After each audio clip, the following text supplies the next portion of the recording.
Sebutan rasul di dalam perjanjian baru itu mempunyai 3 lapis. Gereja di mana saya beribadah mulai menjalankan perjamuan kudus bagi anak-anak. Apakah saya sebaiknya membiarkan anak saya mengambil perjamuan kudus? Kita sedang mengajak jemaat menyamakan dirinya dengan Tuhan. Tuhan berfirman kan, jadilah terang. Jadi jemaat ngomong, jadilah sukses. Jadi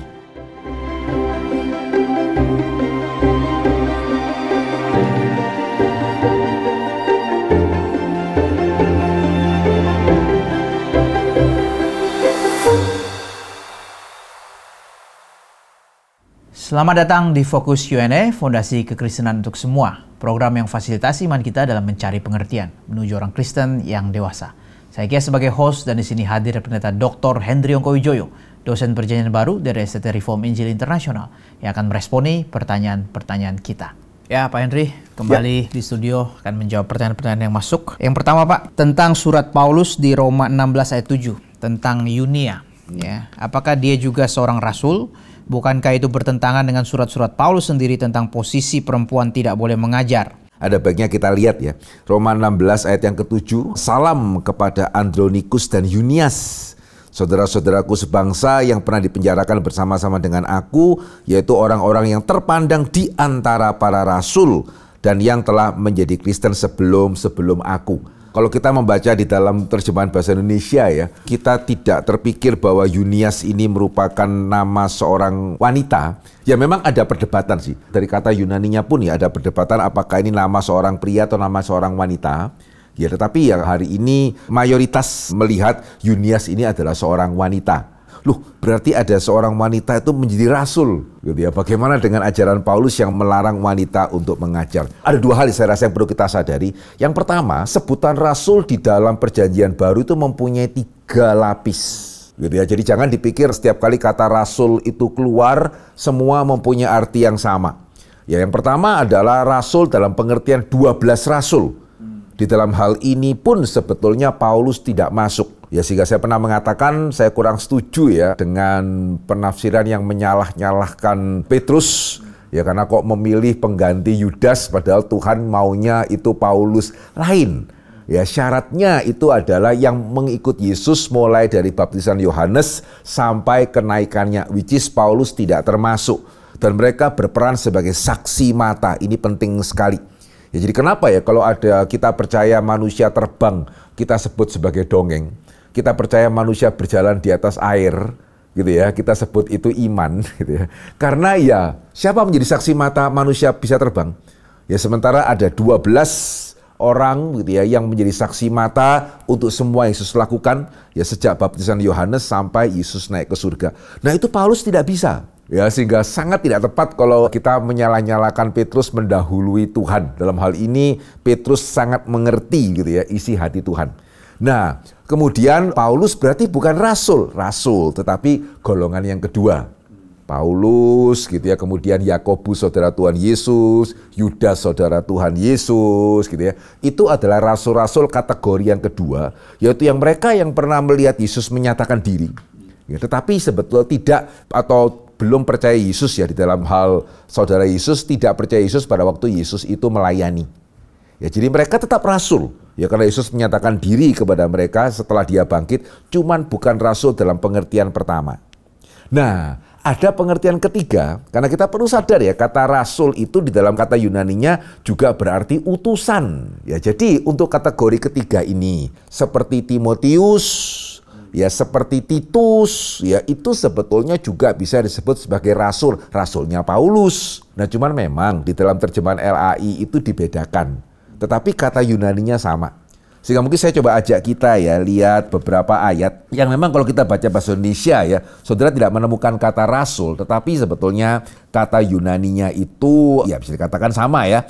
Kita coba lihat itu 2 Korintus pasal ke-8 ayat 23. Titus adalah temanku yang bekerja bersama-sama dengan aku untuk kamu. Saudara-saudara kami yang lain itu adalah utusan jemaat-jemaat dan suatu kemuliaan bagi Kristus. Aduh.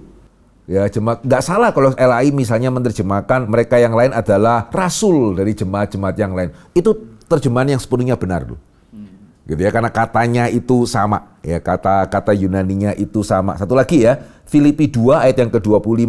Sementara itu kuanggap perlu mengirimkan Epafroditus kepadamu, yaitu saudaraku dan teman sekerja serta teman seperjuanganku yang kamu utus untuk melayani aku dalam keperluanku. Nah, dalam hal ini Epafroditus sebetulnya rasulnya jemaat Filipi nih. Utusan jemaat Filipi untuk melayani Paulus, gitu ya.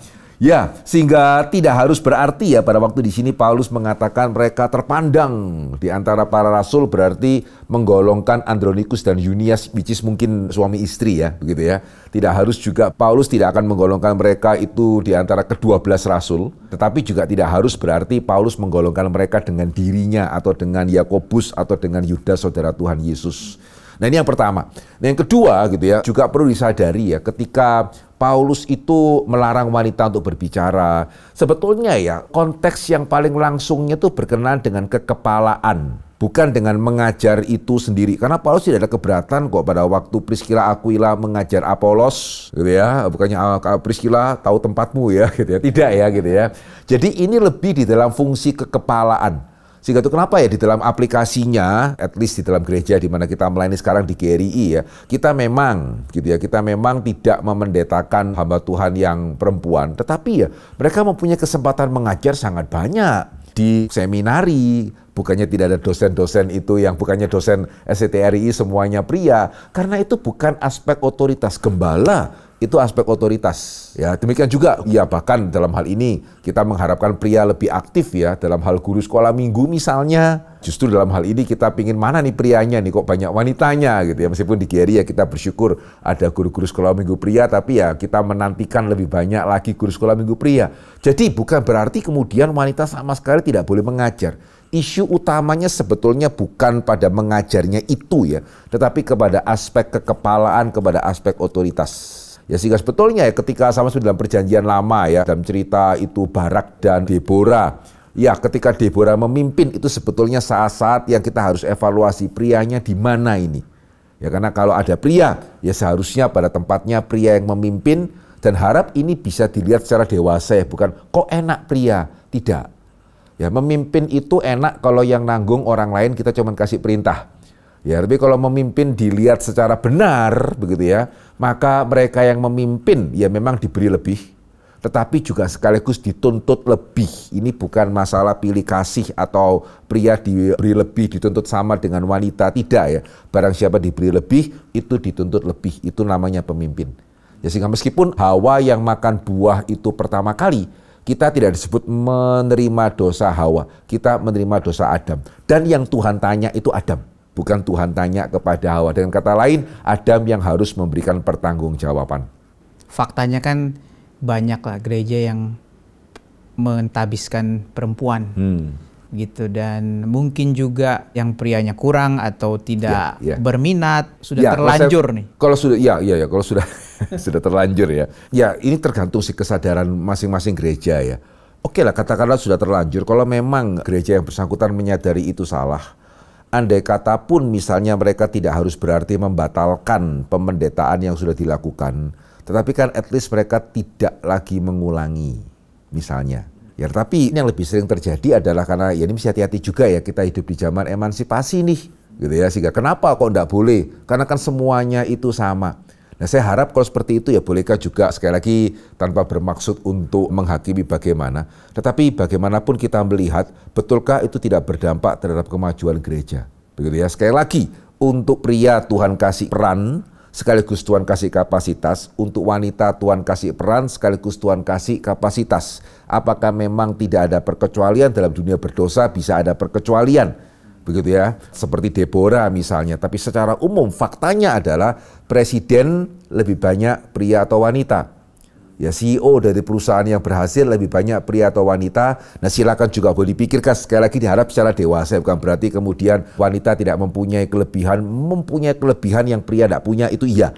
Tetapi sekali lagi juga silakan dilihat ya statistiknya ya, gereja-gereja yang berkembang gembalanya itu pria atau wanita. Ya, banyak mana. Nah, harap ini sekali lagi pernyataan yang dilihat secara dewasa, bukan di dalam pengertian saya mau mengatakan wanita tidak mempunyai kapasitas, punya, gitu ya, sesuai peran yang Tuhan memang berikan. Tuhan kita adil. Bagaimana peran istri hamba Tuhan, Pak? Ya. Dalam kepemimpinan gereja? Nah ini juga ya dari pengalaman kita ya, kalau seorang istri hamba Tuhan itu menyadari tempatnya, wah itu sesuatu pertolongan yang besar. Tetapi juga dari pengalaman kita ya, kalau andai kata misalnya istri hamba Tuhan itu tidak menyadari tempatnya sebagai penolong gitu ya, itu akan mendatangkan kesusahan yang besar bagi dirinya, bagi suaminya, bagi jemaat yang digembalakan oleh suaminya. Ya, sehingga menyadari tempat ya, dan menyadari Tuhan berbijaksana gitu ya di dalam membuat ordo, itu penting sekali sih bagi seorang istri hamba Tuhan. Ya, jadi istri hamba Tuhan tidak diharapkan juga untuk pasif ya, tidak mau tahu, ya harus aktif, tetapi aktif sesuai tempatnya, aktif yang pada tempatnya. Oh itu akan great help sih, itu ada pertolongan yang besar gitu ya. Bersyukurlah hamba Tuhan yang mempunyai istri yang aktif pada tempatnya. Bagaimana pandangan Bapak tentang praktek manifestasi, deklarasi, afirmasi, dan sebagainya dalam sebuah kebaktian maupun dalam keseharian? Ya. Contohnya target, impian, berkat, dan sebagainya. Salah satu acuan mereka itu adalah Filipi 4 ayat 8. Dan apakah praktek tersebut diperlukan atau sebaiknya tidak perlu? Dengan kesadaran diri bahwa seringkali berpotensi menyimpang karena setiap individu belum tentu benar atau kita sulit membedakan motivasinya. Ya, di dalam Filipi pasal keempat ayat yang ke-8. Jadi akhirnya saudara-saudara, semua yang benar, semua yang mulia, semua yang adil, semua yang suci, semua yang manis, semua yang sedap didengar, semua yang disebut kebajikan dan patut dipuji, pikirkanlah semuanya itu. Begitu ya. Ya, sehingga ya pada waktu tadi saya mendengarkan pertanyaan juga ayat yang dirujuk ya. Ya kira-kira mungkin saya ada bayangan apa yang dimaksudkan ya. Jadi mungkin seperti apakah hamba Tuhan mendorong jemaatnya, ayo kita mesti mengatakan kita bisa, kita mencapai target gitu ya. Tuhan memimpin kita gitu ya. Deklarasi dan seterusnya gitu. Dan ya acuannya kan Alkitab menyuruh kita memikirkan hal-hal yang positif gitu.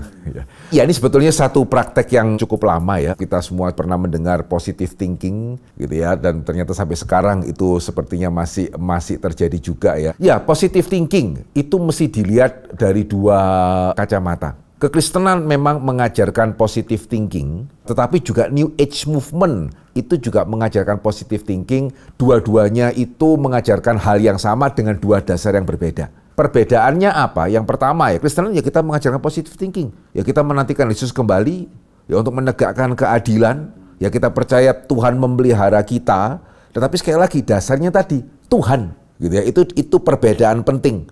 Ya jadi bukan kita, bukan ucapan kita, bukan pikiran kita, tetapi Tuhan kepada siapa kita berharap, ya Tuhan kepada siapa kita itu beriman.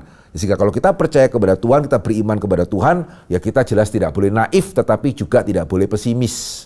Ya kita perlu percaya bahwa Tuhan kita takes control begitu ya atas kehidupan kita. Ya positive thinking juga sih namanya.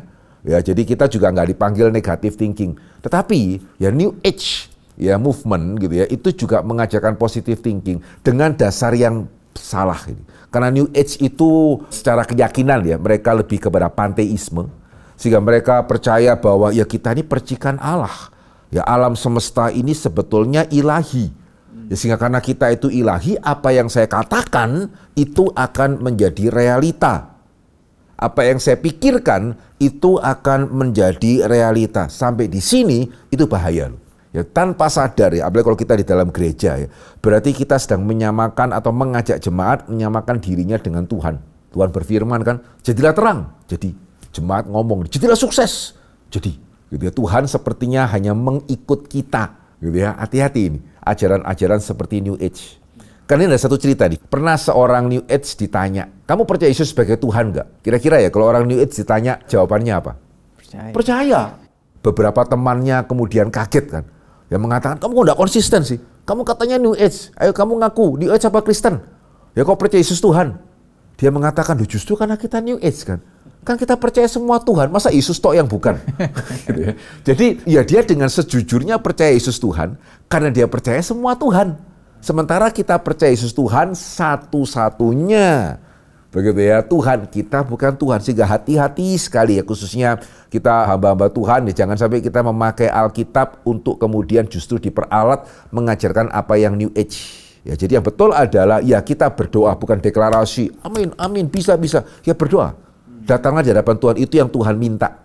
Jadi pikirkanlah apa yang baik, ya jangan kita kemudian memikirkan apa yang buruk, tetapi kemudian ya bawalah itu di dalam doa, nyatakanlah itu di dalam relasi kita satu dengan yang lain. Itu sebetulnya yang sedang didorong oleh Paulus di dalam surat Efesus. Nyatakanlah itu di dalam relasi satu dengan yang lain, bukan dengan ayo kita bisa, bukan dalam pengertian itu. Ini kan disebutkan dalam kegiatan ibadah ya Pak ya. Misalnya kita mau ada gedung gereja yang baru, ada kebaktian inaugurasi misalnya, soft opening, grand opening. Kita punya rumah baru, kita panggil hamba Tuhan, bikin ibadah. Punya kantor baru juga sering gitu. Nah, apa seharusnya kita meresponinya bagaimana? Apa sama atau beda dengan yang tadi begitu? Kan bisa aja kegiatannya sama, tapi punya asumsinya berbeda gitu, punya ekspektasi yang berbeda. Iya. Nah, dua hal sih memang biasanya ya ketika kita inaugurasi dan seterusnya. Yang pertama yang pasti kita bersyukur. Ya, berarti kita mengakui gitu ya bahwa kalau kita bisa punya gereja baru, rumah baru, kantor baru, meskipun memang saya beli kantor itu dengan uang hasil jerih lelah saya, tetapi ya di balik itu Tuhan. Itu harus ada ya. Dan yang kedua juga kesadaran yang sama, ya meskipun saya sudah punya kantor baru, bukan berarti sekarang saya tidak perlu Tuhan. Karena saya sudah punya kantor baru kok, saya sudah berhasil kok, tidak. Jika tetap kita juga mengadakan ibadah, ya kita harap melalui ibadah itu juga kita didoakan, supaya Tuhan juga boleh beserta dengan kita. Ya jadi sekali lagi hal-hal seperti itu ya, prinsip dasarnya kerendahan hati. Ini anugerah Tuhan, meskipun saya sudah bisa beli kantor, pabrik saya semakin besar, bukan kemudian hatiku tenanglah gitu ya, tetapi tetap saya memerlukan perlindungan dan pemeliharaan Tuhan. Nah semangat ini yang kita perlu miliki ya pada waktu kita mengadakan kebaktian. Itu kan kenapa namanya kebaktian syukur, ya bukan kebaktian prestasi gitu ya, tetapi kebaktian syukur di hadapan Tuhan. Bisakah dikatakan bedanya dengan sebelumnya itu?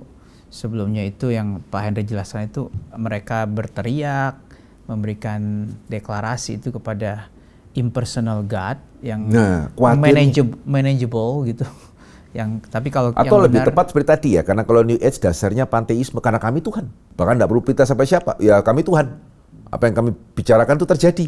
Ya kalau di Star Wars itu kan mereka minta the Force be with you. Mereka dengan konsentrasi nanti the Force-nya itu bisa dipakai ya, dipakai gitu ya. Gitu, ya.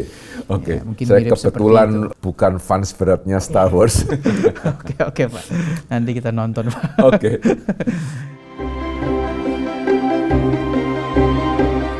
Gereja di mana saya beribadah mulai menjalankan perjamuan kudus bagi anak-anak. Dasarnya adalah Matius 19 ayat 14. Menurut saya sebenarnya kurang tepat. Apakah saya sebaiknya membiarkan anak saya mengambil perjamuan kudus? Oke. Ya sehingga saya ingat kita pernah bahas ya mengenai pertanyaan ini, cuman ini dilihat dari sisi yang lebih personal karena yang bersangkutan mengalami sendiri. Dia merasa ayat yang dipakai kok kurang cocok dalam hal ini, saya setuju. Ya ayat yang dipakai tadi sebetulnya dalam konteks ya para orang tua membawa anaknya kepada Yesus, terus para murid menghalangi. Yesus mengatakan jangan bawa mereka kepadaku. Itu sama sekali gak ada konteks perjamuan kudusnya sih sebetulnya. Dan kenapa kita kok di dalam praktek bergereja kita tidak melakukan perjamuan kudus untuk anak-anak? Ya karena dalam 1 Korintus ya pasal yang ke-11 ya Paulus mengatakan kita perlu menguji diri sebelum kita itu menerima perjamuan, ya sehingga betulkah ya anak-anak itu memang sudah bisa menguji diri. Andai kata bisa pun apakah memang secara reguler mereka bisa menguji diri. Ya sehingga itu kenapa kita tidak melakukan perjamuan kudus untuk anak-anak. Tetapi sekali lagi di dalam konteks yang bersangkutan ya, dia sudah di dalam gereja itu dan di gerejanya sekarang mengadakan, karena memang sepertinya ya ada beberapa gereja Protestan yang saya tahu yang dulunya tidak, ya sekarang mulai begitu ya melakukan perjamuan kudus bagi anak-anak ya sehingga saya bisa melihat apa yang dia hadapi. Nah, bagi saya ya yang pertama saya nggak akan menganjurkan untuk ya pindah gereja dong gitu ya. Saya masih nggak ngelihat sih, saya nggak melihat itu sebagai alasan yang cukup untuk karena itu kemudian pindah gereja. Gitu ya, tidak. Tapi juga yang kedua ya, saya juga tidak merasa bijak untuk kemudian anaknya tidak boleh. Ya karena itu tidak akan baik juga untuk anaknya. Ya karena dia juga pihak yang sebetulnya kurang paham. Ya sehingga kita juga tidak mau untuk anak yang sebetulnya masih kurang paham. Terus wah ternyata gereja bisa salah ya. Terus kemudian juga teman-temannya nanya kepada dia, kamu kok nggak terima gimana sementara dia terima gitu ya. Sehingga saya tidak merasa itu bijak ya untuk kemudian melarang anak menerima. Saya rasa ya yang kita bisa lakukan atau yang bersangkutan bisa lakukan adalah ya betul-betul mempersiapkan anaknya setiap kali akan menerima perjamuan. Gitu ya. Jadi setiap kali mau menerima perjamuan, benar-benar mempersiapkan anaknya, sehingga pada waktu anaknya menerima perjamuan, begitu ya, ya anaknya itu sudah menguji diri. Saya rasa itu hal yang paling konkret ya, yang bisa dilakukan untuk orang tua yang berada dalam situasi seperti ini. Ya tidak merasa bahwa anak sudah siap menerima perjamuan, tapi gereja sudah mengadakan bagaimana. Begitu. Saya rasa itu tindakan yang bisa diambil. Mohon ayat Alkitab yang mendukung bahwa baptisan tidak menyelamatkan. Mengingat ada ayat-ayat yang mengindikasikan bahwa baptisan menyelamatkan. Misalnya 1 Petrus 3 ayat 20-21, banyak lagi ayat yang disebutkan. Selain itu, apakah artinya Efesus 5 ayat 26? Apa artinya dengan air dan firman? Siapa yang percaya dan dibaptis akan diselamatkan, tetapi siapa yang tidak percaya akan dihukum. Untuk menguduskannya sesudah ia menyucikannya dengan memandikannya dengan air dan firman. Kita sudah menegaskan baptisan itu menyelamatkan di dalam kaitannya dengan iman. Ya, jadi ketika seseorang itu beriman atau mengaku beriman dan dia tidak mau dibaptis, ini masalah besar nih. Betulkah dia sungguh-sungguh itu beriman seperti seseorang yang mengatakan saya mengasihi kamu, tetapi tidak usahlah kita kemudian mengikat pernikahan secara resmi gitu ya. Saya percaya setiap kita yang mempunyai anak wanita yang dibegitukan akan meminta anak wanita kita untuk putus. Ya, sehingga ya kita sudah menegaskan bahwa baptisan itu di dalam konteks abad pertama ya itu berjalan bersama-sama dengan beriman. Karena pada waktu itu orang yang beriman akan dibaptis. Ya, karena pada waktu itu tidak ada orang yang beriman dan dibaptis tanpa alasan yang jelas. Ya, sehingga kalau sampai seseorang mengaku percaya kepada Yesus, ya berarti dia sudah tahu konsekuensinya, ya sehingga dia tidak akan keberatan untuk dibaptiskan. Ya, sehingga baptisan di dalam kaitan dengan iman gitu ya. Ya, itu adalah menjadi baptisan yang menyelamatkan.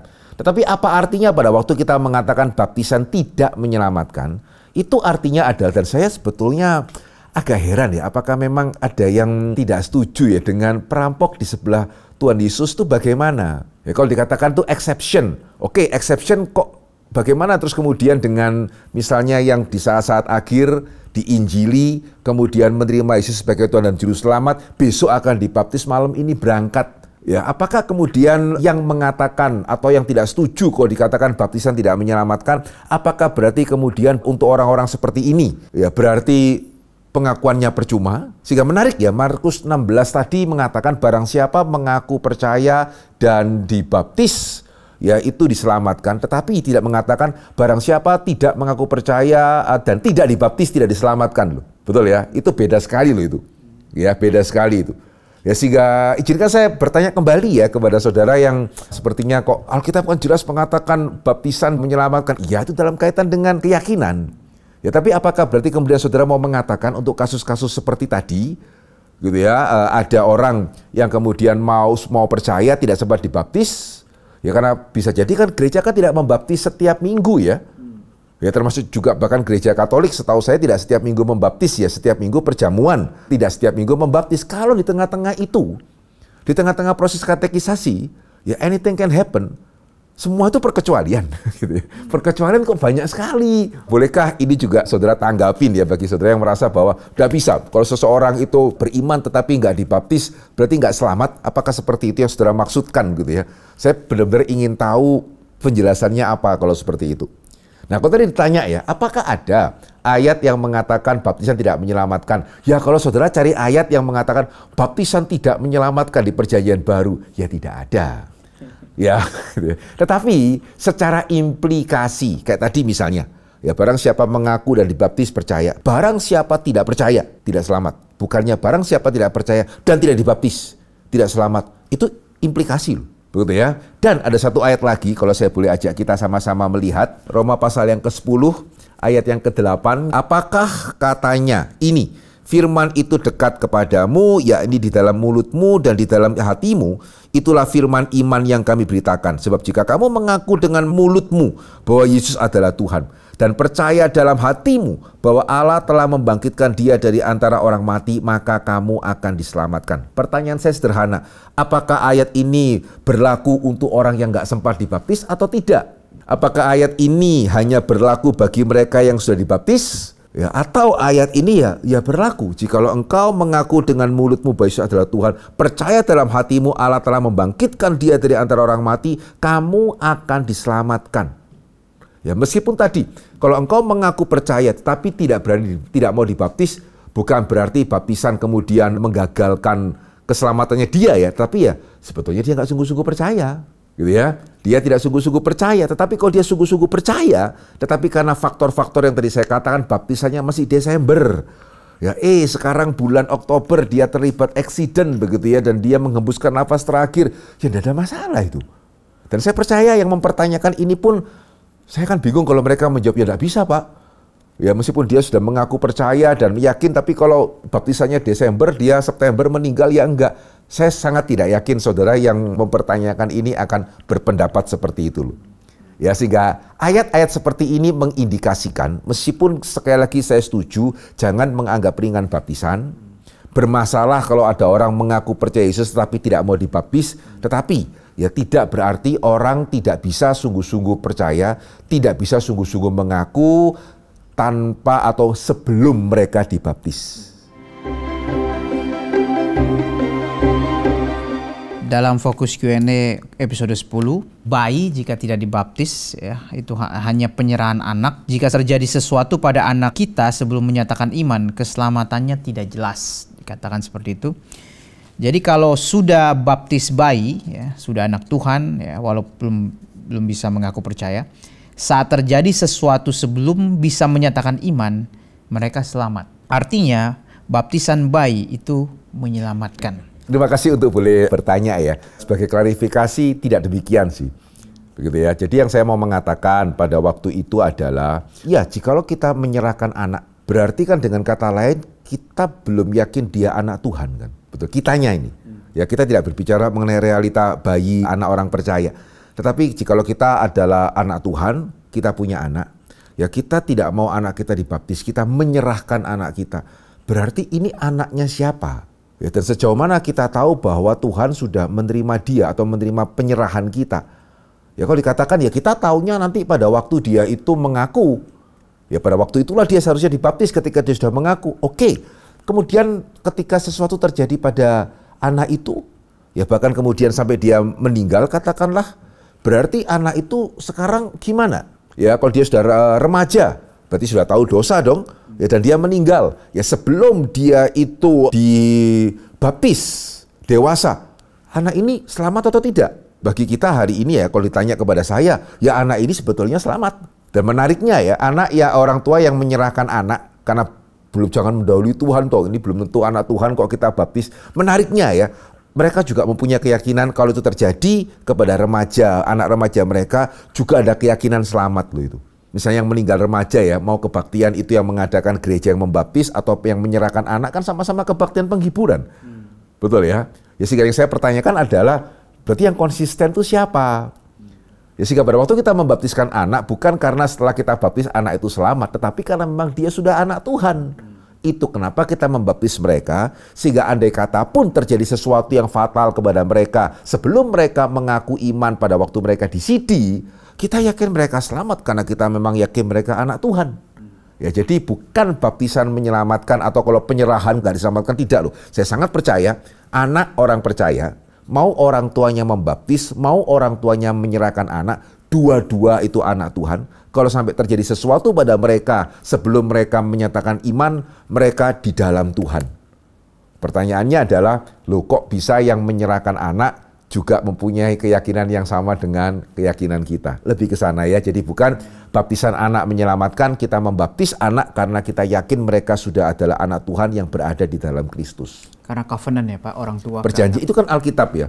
Ya janji itu bagi engkau dan bagi anak-anakmu. Dan kita bersyukur kepada Tuhan untuk anugerahnya yang menjangkau bahkan kepada anak-anak kita gitu. Baik Pak, terima kasih untuk ya, kiranya boleh memberikan penjelasan. Terima kasih.